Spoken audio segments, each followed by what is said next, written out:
Good day, everyone. This recorded video will discuss the lessons on about Filipino culture, or especially uh, our perspective of the morality, based on our culture, based on our belief. This is an additional material for the modules. So kindly bear with it, no? And of course, I kindly also read the modules, no? Especially in the lessons 4, 5, 5, 6, 7, if I'm not mistaken, of course 8 about universal values. No? And in this video, I will discuss or try to discuss uh, the Filipino values and its concept about morality, no, in the perspective of the Filipino culture, and the man, no, about the man, and what makes us different from other animals or other forms of animals. And more likely, this video also will answer the question on man as a moral agent or a moral being. Okay? So let's proceed. Okay? So it's about Filipinos' beliefs on man and morality. So generally, Filipinos believe that man is a creature of God. Okay? So if you look at it, it has something to do with the influence from Spaniards, okay, during the Spanish time, and even that pre-colonial period, uh, the Muslims also came, no, before the Christianity, before Christians came. We have the Muslims, especially in parts of Mindanao and Luzon. Still, they bring with them their God, no, Allah. And before that, no, we learned in our history that before that, the prehistoric, or let us say the early Filipinos, have actually concept about supreme being or God. No? They call it Bathala. So, and based from that, no, we learned that they also believe that Bathala, or God, or the supreme being, is the ruler of all of the things that we observe, or the creator of all things. Of course, that includes man. Second, that man has an immortal soul. That when man dies, no, it's a reality, a dualistic reality of man, that man is composed of body and soul. And, and when man dies, no, what remains? Of course, the body will rot. No, what remains is his soul, and his soul is immortal. It will not die. It will not rot. No? It is everlasting. In short. The third one is man has an assigned destiny in life. Destiny. Marami daw siya, um, there's already a plan for man, in short. There's already a plan for man. Okay? The fourth one is man must do good or else be punished by God. So that is why in even our early ancestors, early Filipinos believe that um, the weather is primarily because of some supreme beings.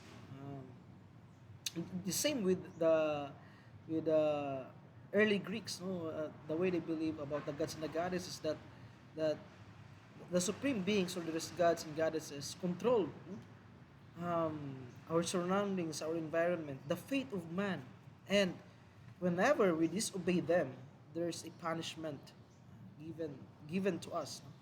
No? In our Filipino culture, or especially in those times, earlier times, that we that is why we gave them, or we prayed to them, we put ally, no? And we give allies to them, primarily because we don't want to be punished by God, but in order for us to gain favor with God. So that is why, no, in order to avoid punishment, actually we do good, and of course ask for their favor in return. Nga na siya.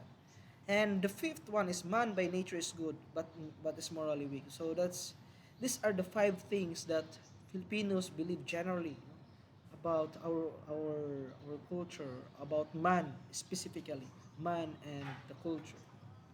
So how about on the case of morality? What we believe about right and wrong, morality.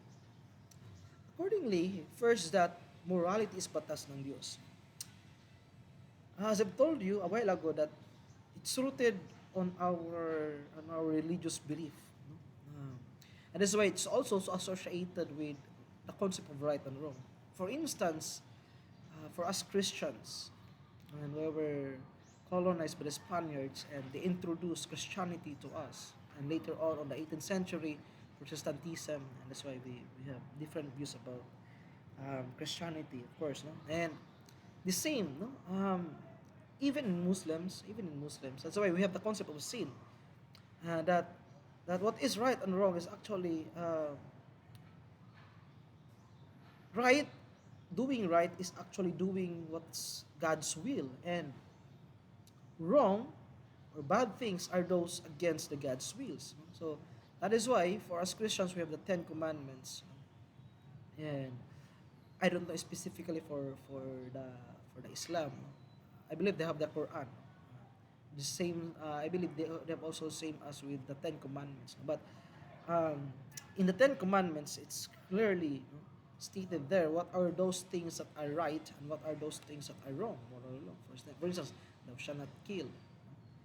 Okay, so in short, morality, goodness and badness is actually depends on God's will, God's commandments. Let us say so. That's how we believe. No? Especially in our culture, deeply rooted on our being religious. Second is a person should respect his humanity or his pagkatao. So it refers to our nature actually as man. Inherent right, for instance, to life, inherent like freedom.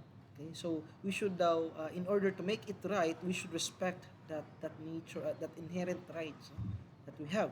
The third one is a person should love and care for his family. So it's also deeply rooted on our culture that what is the best thing to do, or what is the right thing to do, what is the moral thing to do for us Filipinos is that we should care for our family, okay, our relatives, and to others, our neighbors also. Fourth is a person should strive to live peacefully with others. So in short, we are a loving. We also believe in that kind of morality wherein that in order to live a good life, you need to live in a peaceful life. So that's why violence is immoral. So let's say war is immoral for us because why? It violates the fourth belief that we have, which is to live peacefully with others. The fifth one, generally, Filipino believe about morality is that a person should fear God and his punishment. Of course, it's related to the first uh, thing that we've discussed about that morality is about batas ng Diyos. So these are the things that are commonly experienced and observed in the Filipinos, especially with regards to the concept of morality, the concept of what is right and what is wrong. So, as you observe, I focused on the discussions on the perspective of morality because if you observe in our module, okay, it focuses on the culture, no? It's about katong pakikipagkapwa-tao, our being good to others, no? Uh, and as I've thought about it, it's more on the sociological perspective rather than on the moral perspective. That is why I gave you another material for a perspective on our Filipino culture, specifically its views on morality of what is right and wrong. Okay? So that's all about our culture, Filipino culture, and especially on our perspective of morality. Okay? In the nation. So the second part, as I've told you a while ago, in the introduction, that the second part is about to answer the question, what makes man a moral agent or a moral being? Okay? First, there are three elements that makes man a moral agent, and I will tell you later on. Out of these three, what is the most important element? Okay? The first man is that man is a being of action. What do you mean by man as a being of action? That man is aware or he knows. his actions.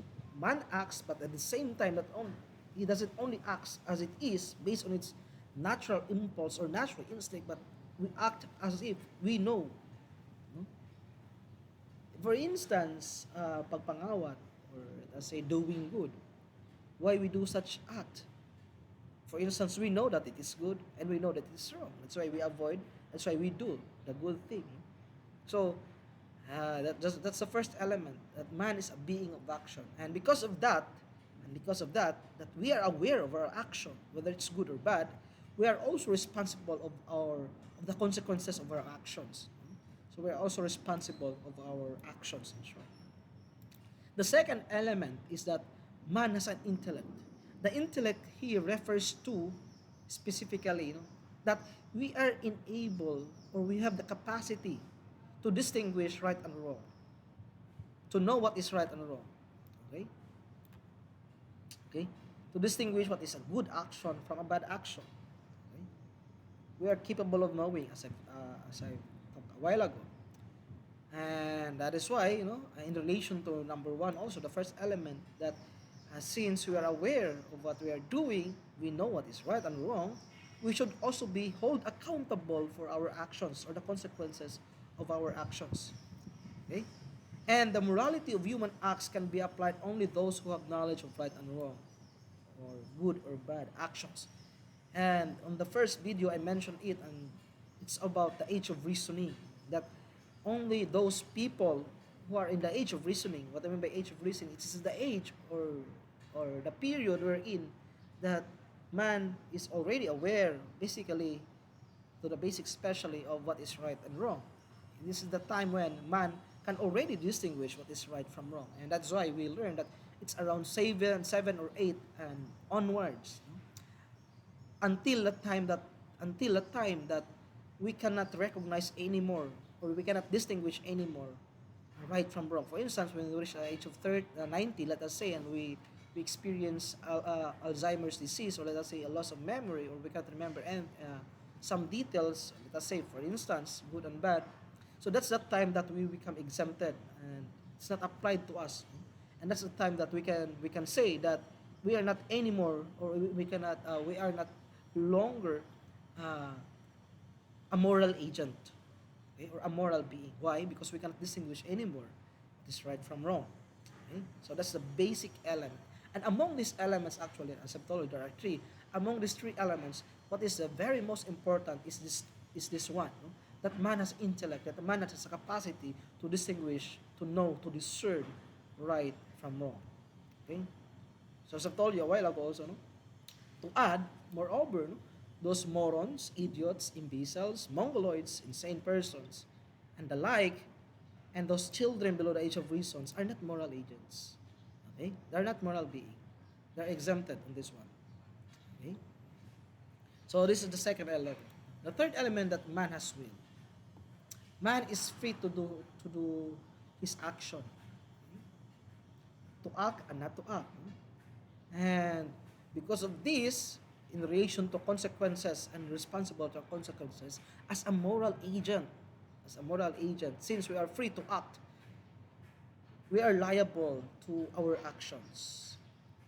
Okay, we are liable to the consequences of our actions. Okay, it is the will of man that enables him to enjoy freedom to act or not to act, and freedom to choose what course of action to perform. Okay, so these are the three elements of man as a moral being, or as a moral agent. That man is a man of action, man has an intellect, and man has his will. And among these three elements, the most important thing, the most basic element, the most important element is that man has intellect, that man has the capacity to discern and to distinguish right from wrong. Okay? So kindly remember that. Okay. So, furthermore, uh, maybe you are asking, sir, how about the animals? Maybe you are wondering or curious about the lower form of animals. Okay? How about the animals, sir? Do they have the senses, sir? Yes, they have the senses. The same with us. Di ba, sir, ang man, we can learn through our senses? Yes, it's true. How about the animals, sir? They can also learn with their senses? Yes, it's true. But the question is, through our senses, we learn, we discern what is right from wrong. How about the animals, sir? Though they have that capacity to reasoning, or let us say reasoning, to discern, to analyze, to distinguish right from wrong, since they have senses, since they can also gain knowledge through their senses, can they put the same situation as man, that to the point that they can discern right from wrong? The answer is no. The answer is no. Okay? Although they have senses, but, okay, gana siya. Although they have senses, but it's only for the sake of, for the sake of knowledge, of knowing, ano lang, kabalo lang sila. Okay, kabalo lang sa si color, kabalo lang sila nga, ang simutan nila is pagkaon. Okay? Di alam po daw tama, no? But to the point of questioning whether this food is para sa kuha or naitag-iya, kung kaon ako ni, mali ba ni, or tama ba ni, no, they don't have that kind of capacity. Okay? They don't have that kind of capacity to think further beyond their limits of their senses. Okay? Then, how about their actions, sir? Okay? Pwede mo siguro sa na to ang mga hero, sir, mamaak sila. How about their action? Okay? No, they only act based on their impulses and their instinct, purely because they are animal. Okay? They only act based on their instinct. But for us, man, as I've told you, we're also animal. No? But we are rational at the same time.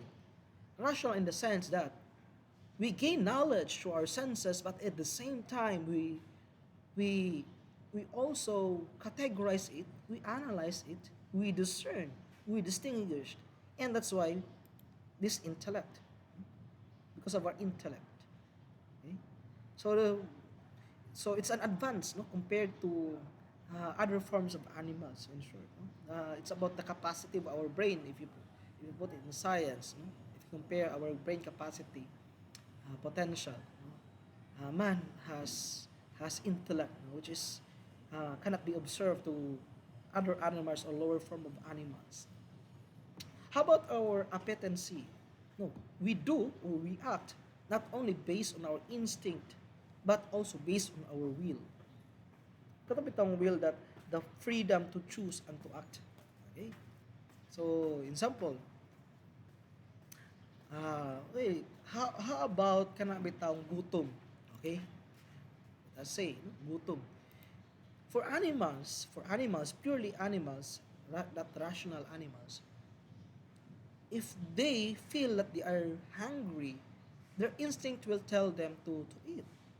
Regardless, ang kanang pagkaon is ilaha or dili, kinawat or pinangayo. No, it's not like that. Okay? Dili siya nga na. No? Um, Pag gutomon sila, their instinct will tell them na to eat, to eat. No? Regardless whether it's right or wrong. But for us, man, as a rational being, has an intellect who discern what is right and wrong, although we know we are hungry, but if the food that is in front of us is not ours, and we know it's wrong to take it,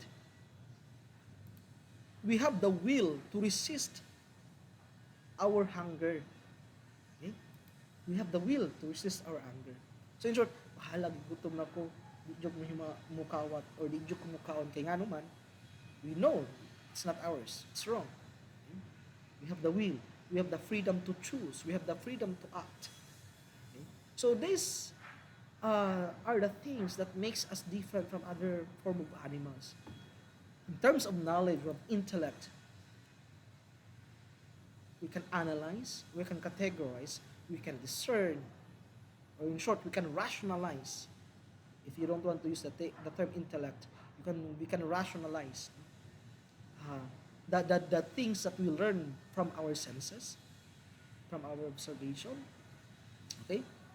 And with regards to act, we not only act based on instinct, but also we base our action based on our will. Okay? So somehow we have that freedom to control, in short.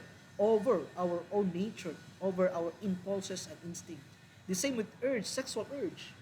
For instance, for animals, if they feel sexual urge, for example, sa mga iro, no, example, if their sexual urges really kicks, especially for the women, um, naturally their sexual organs will also be part of you later will know about the natural law ethics. I mean, itong sa norms of morality, I discuss it in details there. And as a response, ang katong mga male pod, no, as a response to that sexual urge that was being released by the female anatomy, and I baho a certain smell that spread in the air that also the male also responds to that sexual urge. Muna nga na sila. That's why they cannot stop it once nga lang mahitabo. No? I mean, si kinsa no, pwede. I mean, as long as more likely first come first serve anyway, then daghang iro o na nagtan or wala, who cares? Why? Because they only act based on their instinct. No? For them, that's the time that they should mate. No? But for us men, for us human, okay, is that it's that's not the case. We know that we have sexual urges, and this is the time that somehow uh, there's an urge to look for a partner, to look for a mate, but because of will, we have the freedom to choose and we have the freedom to act. Uh, let us say, oh, okay, it's not the right time for. I mean, it's not yet the right time to have this one. That's why we control it. We can act. So that is why, because of this will, whatever our actions would be, what would be the consequences of or the results of our actions, we are held responsible for it. Why? Because we have the will. Okay? So kung gipili na nato sa action nga himuon, dili na based on our instinct but it's based on our will. And because you choose it over the other option, you are should responsible, or you are responsible for that action. Okay? You are held accountable on that action. So if we put it in morality, that's why if we do actions that are good, that's why we are morally good. Okay? And of course, if we do actions that are wrong, we also face the consequences. So that's why we are immoral based on the norms of morality. Okay? And even katong sa example, no, katong bitaw mangawat mangawat for the sake of a good intention, let us say for schooling, let us say for that intention. Why is it that we are held accountable for our actions? For instance, stealing. Why we are held accountable for our actions? Primarily because we have the will. We have the will to resist. We have the will to choose. We have the freedom to choose rather to do what is good and to avoid what is bad. So this is the discussions for today, about the Filipino values, our culture, and specifically Filipinos' perspective on morality. And on the second part is about uh, man as a moral agent, and further discuss about the difference between the lower form of animals and man as a rational animal. Okay? So thank you very much, guys. Hopefully you uh, study, of course. And if you have questions in this video, kindly raise it during our class. Okay? Thank you very much. Have a nice day, everyone, and God bless you all. Keep safe.